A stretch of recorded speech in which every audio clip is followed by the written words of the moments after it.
Hi there, welcome to Heart Explained Therapy.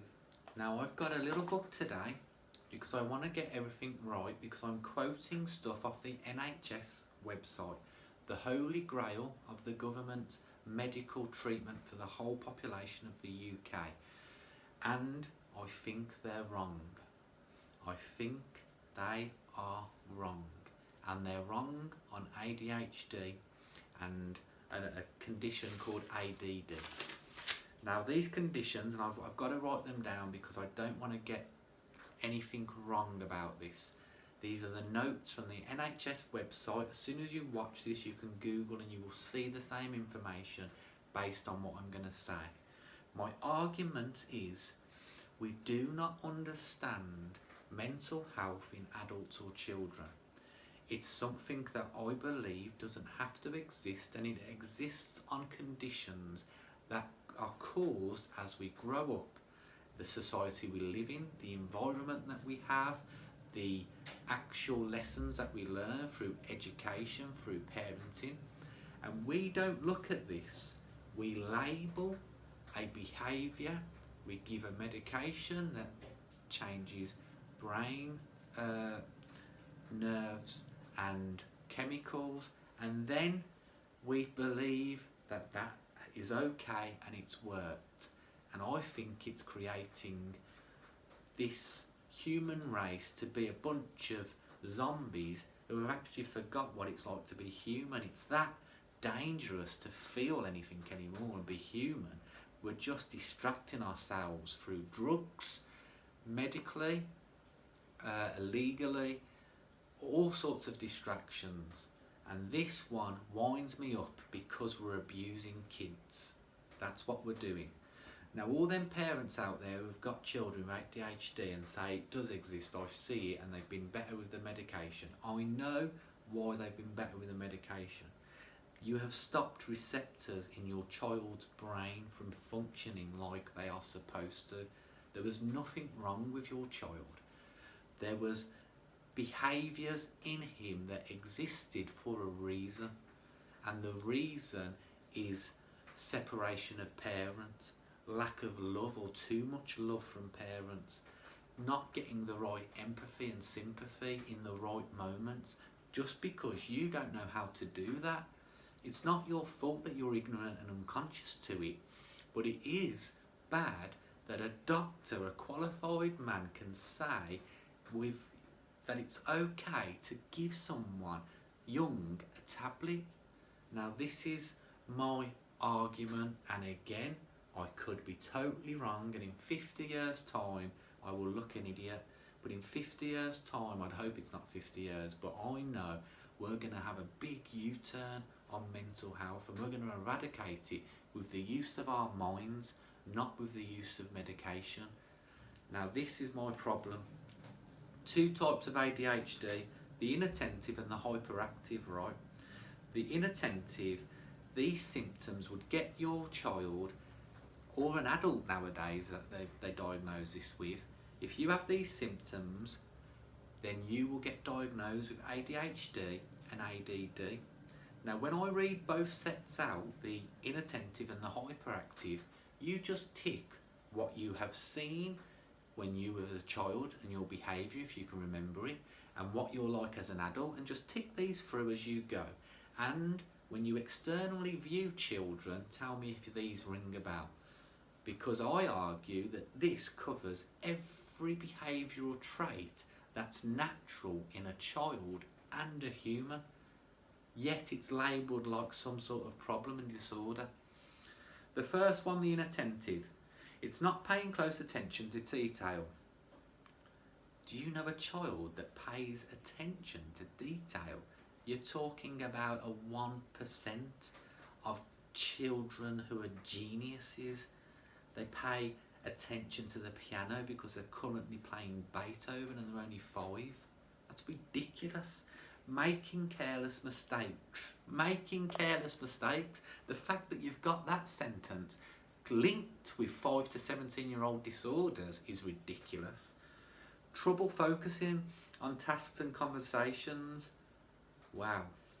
Not following instructions and distracted whilst listening. This is from the NHS website. These symptoms would get your kid diagnosed with a tablet, which I'm going to come to in a minute because that's frightening.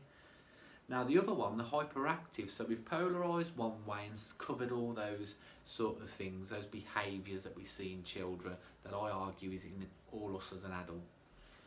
Fidgeting, tapping hand or feet, talking too much, I've definitely got ADHD, and not able to stay seated. All natural occurrences in children. To put these into some sort of disorder is ridiculous, right? Now there's one fact that I want to highlight. It seems to go on about how this is not a sexual bias disorder. That means it's not more in boys than it is in girls. However, there's a strange thing that they highlight this for, and the reason being is it's underdiagnosed in girls. Now isn't that strange? Now take a good look at all those things and all those traits, right? They are more likely to be in boys because of our sexual preferences as a child. They're basically hormonal events that are more likely to be spotted and seen in the male gender. It is a non-sexual bias disease, I understand, but it's only underdiagnosed in girls because they just think that it's not happening when it is, but it's just not magnified. But this is just going through the NHS textbook on what you need to do, and people can run to the doctors now and get medication. The medication, there's two types that you're likely to get. They block receptors to stop those symptoms. They block the receptors in your child's brain purposely to stop all them symptoms that I think are naturally a child's habit. Tapping their feet, not wanting to sit still. It is a child being free. Now misbehaving is a different, that's a parental problem. There is a discipline that you're not expressing correctly. That lack of expression correctly, which doesn't make you a bad parent, I'm not saying that. I'm saying that you have to learn how to deal with this kid so you can be the change in his receptors that he needs. A fine line of balance of discipline, structure in his life, stability. There's a massive statistic out there where the child is from a separated family gets diagnosed more with ADHD than somebody with a tight family unit. These are things that are not discussed on the whole. Now, I've got to tell you about the names of the tablets. Amphetamine, and this one is methylphenidate. I might not have got that wrong. I'm terrible with any word that's longer than 3 letters. But them two, again, what they are actually doing is saying that your son or daughter, has a brain dysfunction, and what I'm telling you is the only dysfunctional problem with that child's brain is the fact that he's behaving in a way that anybody else doesn't understand.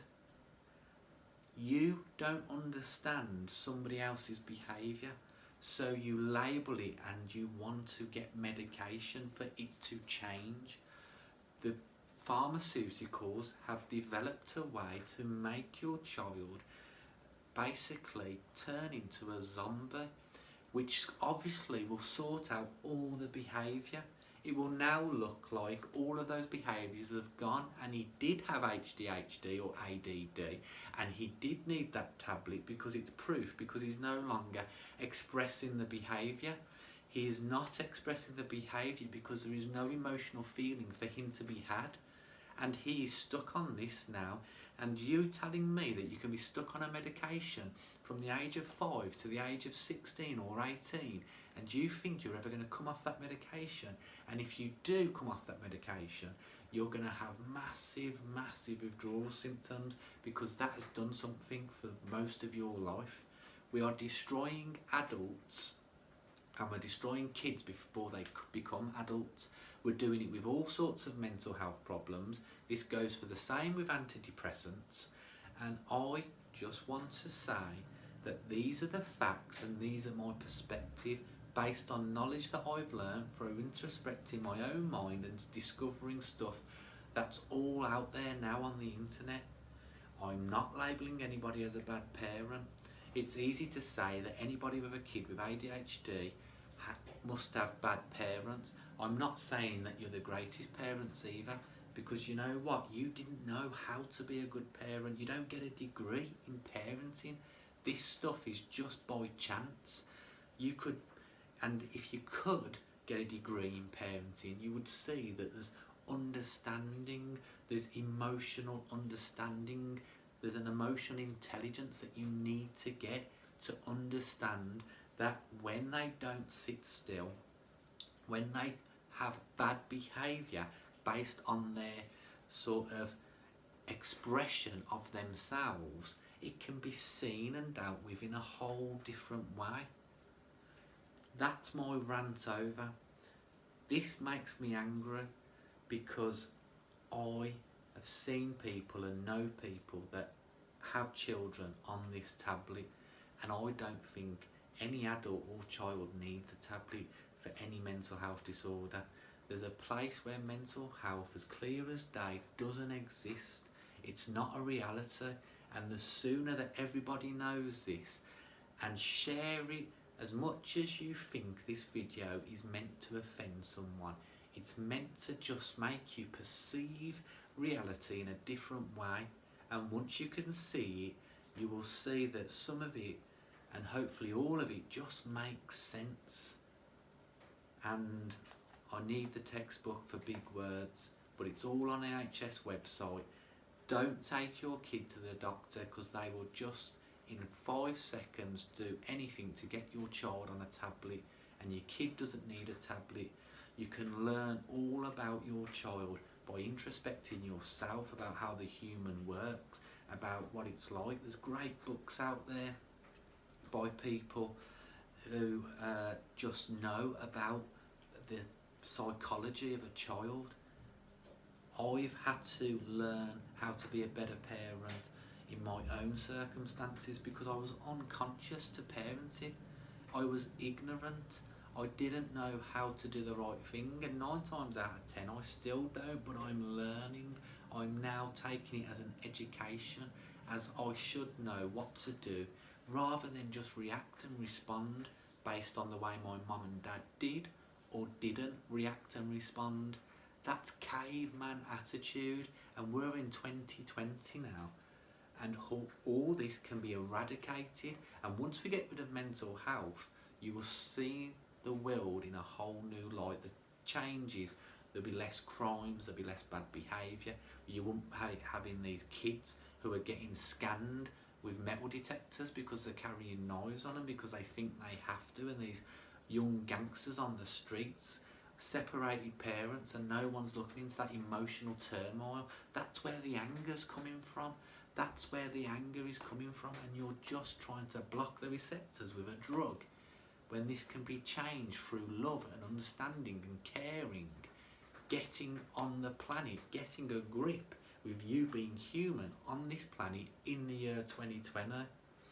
I apologise for my frustration, but I'm sick of kids getting diagnosed with stuff that just doesn't exist.